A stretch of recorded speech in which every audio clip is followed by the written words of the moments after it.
Guys দেখুন এখন আমার ঘর অনেক শপিং হয়ে গেল। তো এই দেখুন তো এখানে লেজ খাচ্ছি ভাই এবং আমি। আর যেহেতু আমি একটা জিনিস ধরে গেছি তো পড়ে যাবে, ওই জন্য মা আমার খাই দিচ্ছে লেজ। A few moments later. তো এখন বিকেল হয়ে গেছে। তো এই দেখুন এটা মা বলছে জেরক্স করে দিতে, বলা এটা জেরক্স করতে হবে আর পাঁপড় আনতে হবে। সামনে একটা দোকান আছে, তো চলি। হ্যাঁ, বাই বাই।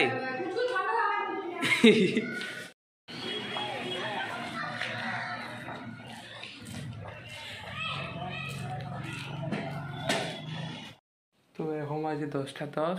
তো আর তো আমার জেরক্স করানো হলো না, কারণ হচ্ছে দেখলাম প্রথমে বুঝতে পারছি না, কখনো দোকানে যাইনি তো। তো এই যে নিয়ে দেখি মানে দুটো দোকান আছে, একটা দোকানে দেখি জেরক্স নিয়ে কিছু নেই। আর আমি একটা দোকান দেখে যে দোকানটাই ছিল জেরক্স লেখা হচ্ছে, জেরক্স মানে হয় এখানে সব কাগজ করে লেখা ছিল। তবে ওইটুকু জিনিস জানতাম। তো নিয়ে দেখলাম হ্যাঁ আছে, নিয়ে ভালো লাগলো, নিয়ে বললাম পেয়ে গেলাম, নিয়ে দোকানে গেলাম, নিয়ে বলছিলাম যে জেরক্স হবে বা জেরক্সের দোকান তো প্রিন্ট। নিয়ে এবার বলছে যে হ্যাঁ জেরক্স হয় এখানে, কিন্তু হচ্ছে মেশিনটা খারাপ। তো নিয়ে তো জেরক্স তো আর হলো না। তো এই ভিডিওটা আমি এখানে এন্ড করছি। আর যখন আপনি দেখলেন টোটোয় যখন যাচ্ছেন তখন মা আমাকে যে লেজ খাওয়াচ্ছিল, আমি লেজের সাথে একটা চকলেট কিনেছিলাম, ওটা আমার হচ্ছে নেসলে ক্লাসিক।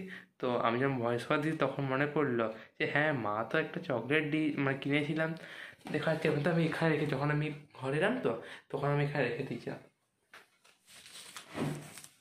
গাইস এই দেখুন এই চকলেটটা।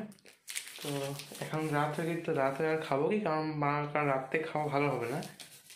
তো রাত্রে খাবো না, পরে সকালে মনেই থাকছে না, রাত্রেবেলা এই মনে পড়লো, তো খাবো না আমি। আবার রেখে দিচ্ছি, মনে করে রাখবো, পাশেই রাখতে পারি বাইরে গেলে। আর এখন থেকে একটা কেক ছিল, চকলেট কেক, ওটা সেই সময় পেয়েছিলাম, তো সেটাও এখানে রেখে দিয়েছি। কি বলবো আর, যখন আমরা সেই কফি হাউস গেলাম তখন একটা কেক ছিল, সেই একটা আমি এখানে রেখে দিয়েছি তখন থেকে, আমার মনেই ছিল না মাথায়। তো আজকে ভিডিওটা আমি এখানে এন্ড করছি। I hope you enjoy this video. If you really enjoyed then please you like, share and subscribe when Rajdeep and press this bell icon to all. তাহলে এটুকুই। Thank you so much for watching. Bye.